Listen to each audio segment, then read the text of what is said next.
Welcome back, everyone. It's Paul Tilley. Now I'd like to take a look at exercise 16.1. Now 16.1 deals with the make-buy decision and the lease decision. So first of all, I wanted to take a look at 1, 3, 4, and 5. I'm going to do 4 and 5 as a group. Now you'll understand that when we do it. This 1, 3, 4, 5 is very much the decision to invest. And 7 is the decision to lease. Okay, so let's take a look at number 1. Just to read number 1, Vencap Enterprises is evaluating an investment opportunity that can be purchased for $55,000. Further product development will require contributions of $30,000 in year 1 and $10,000 in year 2. The returns of $20,000, $60,000, and $40,000 are expected in the 3 years following. Use the valuation principle to determine whether Vencap can make the investment if the cost of capital is 6% is compounded annually, and B says by what amount will the current economic value of Vencap be increased or decreased if it goes ahead with proceeds at the purchase of $55,000. Well, what we need to be able to do first is to draw a timeline. Okay, so the timeline starts now and it goes out. So now, right now, it says they're spending $55,000, and in year 1, they're spending $30,000. In year 3, they're spending $10,000. Year 2, they're spending $10,000. And in year 3, this is when things start to turn around. They have $20,000 coming in. Year 4, they have $60,000 coming in. And year 5, they have $40,000 coming in. So what we've got is outflows, minus 55, minus 30, minus 10, and inflows, 20, 60, 40. So again, on the timeline, we just need to be able to kind of get a sense. And the rate of that we're using in terms of the cost of money is 6%. So we need to consider that. So what we need to be able to do here is bring everything back to now, and I'm just going to draw a line there for now. Let's take a look at the $30,000, for example, 1 year out. We ask ourselves, how much is it worth now? In order to calculate how it's worth now, what we do is we take the $30,000 and we get the present value. The present value we've already learned, so I'm going to do this in short form now, is 1 plus the interest rate to the power of n. So 1 plus the interest rate is 1.06, and it's 1 year in. Okay, so if we were to take that 1.06 in year 1, that is worth today, if we brought it back to today, that is worth $28,301.89. Now I should say that $55,000 now is worth $55,000 now. That $30,000 is worth about $28,300 now.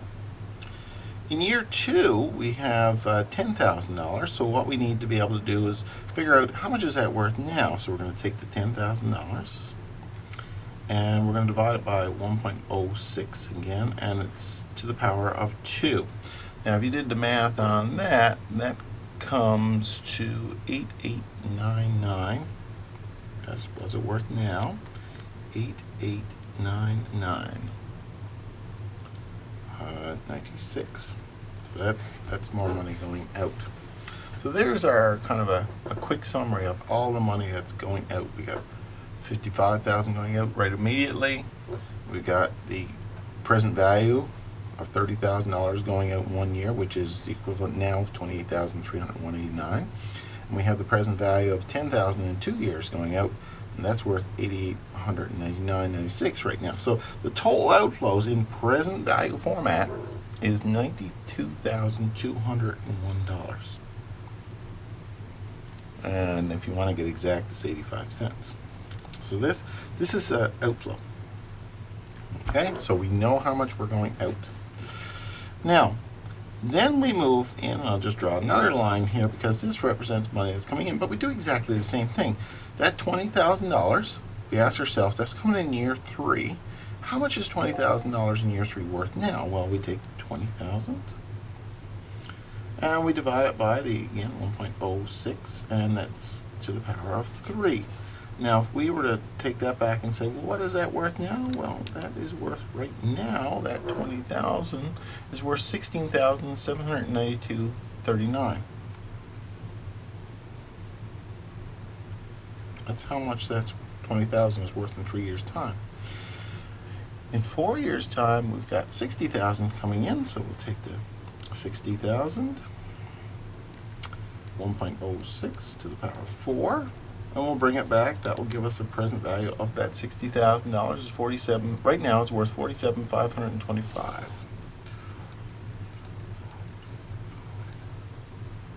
62. So that's money coming in. In today's dollars, that 60,000 in 4 years' time is worth $47,525 now. And the $40,000 coming in 5 years' time, we'll do that. That's 40,000. 1.06, and that's in 5 years' time, so the power of 5. We draw that back, and that comes to 29,890.33. 29,890.23. So the total money coming in then, we just add up these positive amounts, was 94,208.33. So we got an out and we got an in. $94,000 coming in today's dollars. 92,201 going out in today's dollars. Now we make a decision. Is the money that we spend greater than the money we get? No, it's not. So we should say, yeah, let's do this project because there's more coming in than there is going out. So yes, we should invest. We certainly should invest. And the question then would, in part B, says, well, how much is it worth to us? Well, simply, part B says, how much is it worth? Well, we take the 94,208 and we subtract from it the 92,201.85 that we got, and that equals, it is worth to us $2,006.48. So we're better off by $2,006.48 if we move ahead with the project. And that's how you do number 1.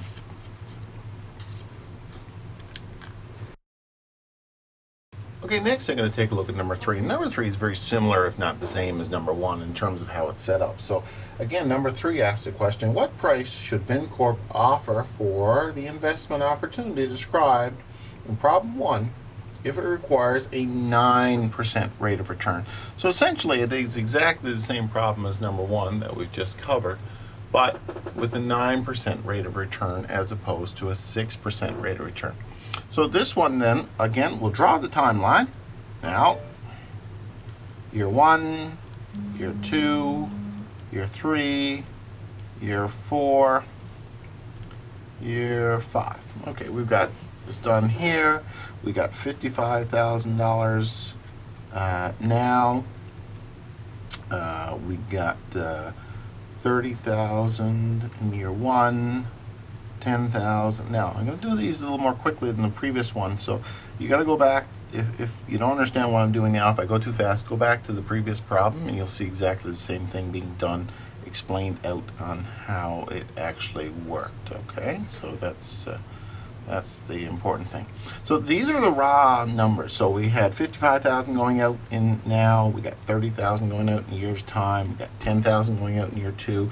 We got 20,000 coming in year 3. We got 60,000 coming in year 4, and we got 40,000 in year 5. We need to find the present value of each one of those. So I'm just gonna, instead of doing the math on it now, we got to apply the present value. So the present value of $55,000 now is $55,000. I'll do the first one and then I'll quickly hop through the other ones. The first one, what we have is $30,000. It's in a year's time, and this time we've got the 9% rate. So we take the 1.09 to the 1, and that will give us a present value with that of $27,522. 94 to be exact. Then year 2, we take the 10,000 again, 1.09 to the 2, and that gives us a present value of 8,416.80. Okay, and so that's the present value of that sum of money in 2 years' time. We're going to do the same thing for the 20,000 and 1 to the 3. We're going to do the same thing for the 60,000, and that's 1.09 to the 4. And we'll do the same thing for the 40,000, 1.09 to the 5. We'll draw all those back. We'll do the math on them and bring them all back to get the present values of them. So the present values, I calculated them to be 15,443, 67, 42,505, 51, and finally 25,997. 0.26. Okay, so these are all present value amounts, and the first few are minus money going out, right? And then these are plus money coming in. If we added all this up, the minuses and the pluses, we would get the total outflow at the total out would be 90,000 in present dollars, 939.04, and the money flowing in would be 83,946.44. So you'll notice a difference in this problem in the sense that the amount going out is greater than the amount coming in. So that's a cue to us right off the bat that we're losing money out of this. This is actually, we're losing 6,909.330. So the simple answer when it's a 9% rate of interest is no, we should not invest in this. We just can't make enough money out of it to make it worthwhile with these interest rates. So you can see how interest rates can certainly affect the willingness of business to invest in things. Lower interest rates mean people are normally more willing to invest because the cost of money is lower. When interest rates go up, they're less willing to invest because they need a bigger return in order to cover off their costs with the time value of money. Next, we're going to take a look at number 5, 16.1, number 5. So let's just read that first. Number 5 says, and as I say, 4-5 is the same problem because number 5 says look at number 4 and do it a different way. So let's read number 4. The timber rights to a tract of forest can be purchased for $250,000. The harvesting agreement will allow 25% of the timber to be cut in the first, second, fourth, and fifth years. The purchaser of the timber rights will be required to replant at his expense in years 3 and 6. Arrowsmith Lumber calculates the profit of each 4 cutting years to be $90,000 and the cost of replanting the harvested area in each of the replanting years to be $30,000. And the ultimate question is should they invest in this? And the cost of capital is 5.5%. So that's within number 4. And in number 5, the cost of capital is 7%. So we've got number 4 here and number 5 right here. I'll use this 7% rate. The math of how you do, or the mechanics of how you resolve the problem is exactly the same for both of them. So essentially what we have is a timeline. We got now, year 1, year 2, year 3, year 4, and year 5, and year 6. Okay, so we got a nice little timeline here. They say what's going on here is that they're going to put $250,000 into this, okay, and that's going right up front. $250,000 right up front. That's now. The other issue then lies in the fact that they're going to be harvesting a quarter of the timber in the first, second, fourth, and fifth years. So in the first, second, and fifth years, first, second, fourth, and fifth years, they have $90,000 coming in. So we've got plus 90, plus 90, plus 90, and plus 90 coming in these years. And then they got a plant, and the planting costs $30,000. Yes, in 3 and 6, so that's minus 30 and minus 30. So here we got the various cash flows. Now, what we have to do is bring everything back to now. Okay, so that's the important thing with all these. We take the present value of all these amounts. So $250,000 invested now is $250,000. We don't have to do anything with that. The $90,000 is the amount of money that's going to come in a year. It's the rate of interest is 1.07 in this particular case to the 1. We'll do the math on that, and that comes to $84,112.14.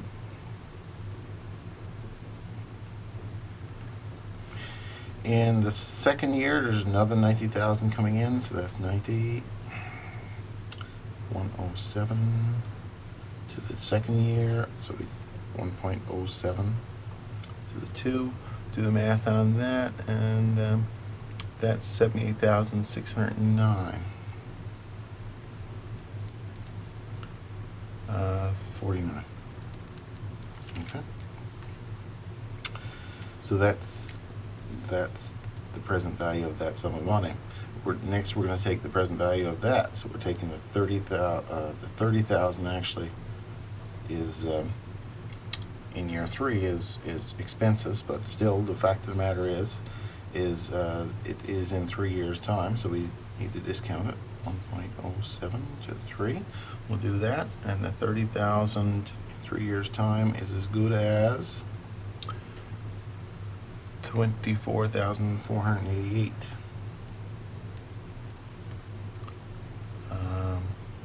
94 now. That's a minus. That's money going out because we got to put that in. So then in year 4 we got 90,000 coming in. We take the 90,000, 1.07 to the 4. We're going to bring that back to now. That 90,000 is worth 68,660 right now. 57. And then in year 5 we got another 90,000. 90,000, 1.07 to the 5. And then we've got that comes to 64,168.75. That's what we do there. Then we take the 30,000, this outflow, and we'll do the time value on that. So 30,000, 1.07, and that's in 6 years' time. And we bring that back to now. And that's the equivalent now, that money is worth 19,990. 27. Okay, so we've got some outflows. There's 250,000 going out, 24,000 going out, and almost 20,000 going out. So we got some outflows and we got some inflows. The 84,000 coming in, 78,000 coming in, and these amounts coming in. So essentially, what we need to be able to do is to figure out, do we have more coming in than we have going out? So at this stage, we can do this, and we know that in, if I add it up, we had 295,000, 295. I add all those numbers up. 5, all the positives up, that is. 55, 96. The out, how much we got going out in total is 294. 479. 20. So there's more coming in than there is going out, so our answer should be yes. Let's move ahead with this. However, it's not really a big payoff for that risk and all the other considerations. We make $1,071.75. That's how much we're to the good on this. Now, with other factors, risk, these sorts of things, we ask ourselves, is that really enough to make this worthwhile? And this is where non-financial factors would come in to make the decision. But if we just look at it on a financial basis, only, at a 7%, this is marginally acceptable in terms of a project. So yes, we certainly could go ahead with it. If it were 5.5%, the project would get a lot more valuable because the cost of money would be less, and you can make some more money. So I'd ask you to take a look at number 4 and do that one. It works the same way, and make a decision based on that. The next problem that we're going to look at is in 16.1 is the lease versus buy scenario. And here we have a situation where we say to ourselves, hey, should we lease a product or should we buy a product? Now, as I said in the earlier video, leasing is a series of payments, and it is nothing more than an annuity. And the thing is with leasing is the payment's made up front, so it's actually an annuity due. So we have to calculate the present value of an annuity due. For the lease. And the buying decision, what we need to do with the buy is we're calculating the present value of the buy.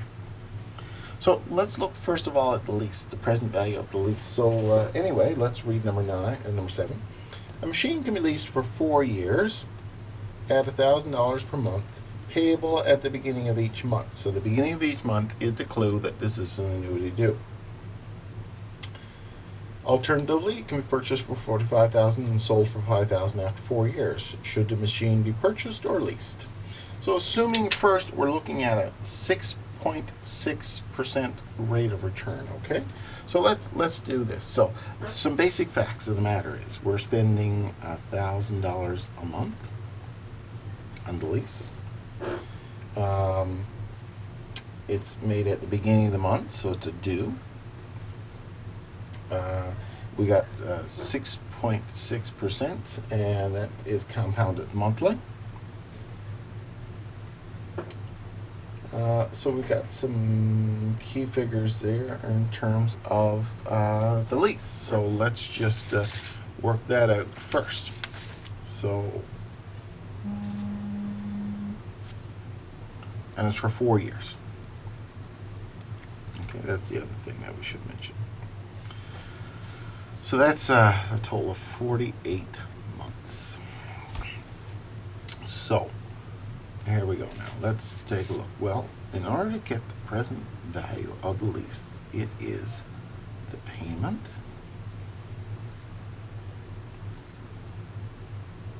okay, 1 minus 1 plus I to the minus n over I times 1 plus I. Now this is the annuity due formula, okay? That's really all we're dealing with here is the simple annuity due formula. We're going to plug the information into this formula now. First of all, we got $1,000, 1 minus 1 plus, and the interest rate, well, first of all, it's 6.6% annual divided by 12, and that gives us 0.55.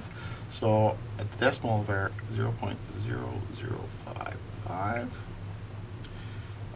And it's to the power of n, and there are 48 payments, so it's a minus 48. And that's divided by 0.0055. We multiply that because it's annuity due, 1 plus I, and 0.0055. Now if you do the math on all of that, you will come up with a present value of $42,317.06. So that's the present value of the lease. That's how much, if we had to draw it all back to today and plunk down an amount of money that's equivalent to that, is $42,000. Okay, so we got the lease taken care of. Now, the other option that we had was to buy the thing. And if we just go back to the problem, you said you can purchase it for $45,000 now. So the current value of $45,000 now is $45,000. So we don't have to worry about that. But $5,000 will come in after if we sold it in 4 years. So what we need to do is to calculate the present value of $5,000 in 4 years and add it to the $45,000 now. Okay, so we're going to take the it's $45,000 now back when we sell the thing. So we gotta get the present value of what it is. 45,000 minus the 38. And that comes to 41,157.37. So this is the money coming in when we sell. So we're calculating really the present value of the money coming in. So we're paying 45,000 now. This is what we get back in today's dollars. So the net cost of the purchase. So here we go. Now let's do the comparison. We can lease the thing, and we found that the present value of the lease is $42,000. Or we can buy the thing, and we found that the present value of the buying it is $41,000. Now, the reason I've cut off all the end is we're making a decision here. You're really asking the question, which is least expensive? Well, 41 is less than 42, so better to, in this case, buy it. Okay, so we want to pick the smaller amount. And the smaller amount is the least cost option. So the least cost option is going out and buying it. Someone could ask next, as the problem asked in the other part, is how much is this? How much difference is it between the two? So we can just take the 42,317.06 and we'll subtract the 41,157.37, and we'll see that by buying it, we'll save $1,159.11 less expensive. So it's a least expense is to buy the thing. Okay, so that is a number 7. Any questions on any of this, you make sure you let me know and I'll gladly answer them. Thanks for watching.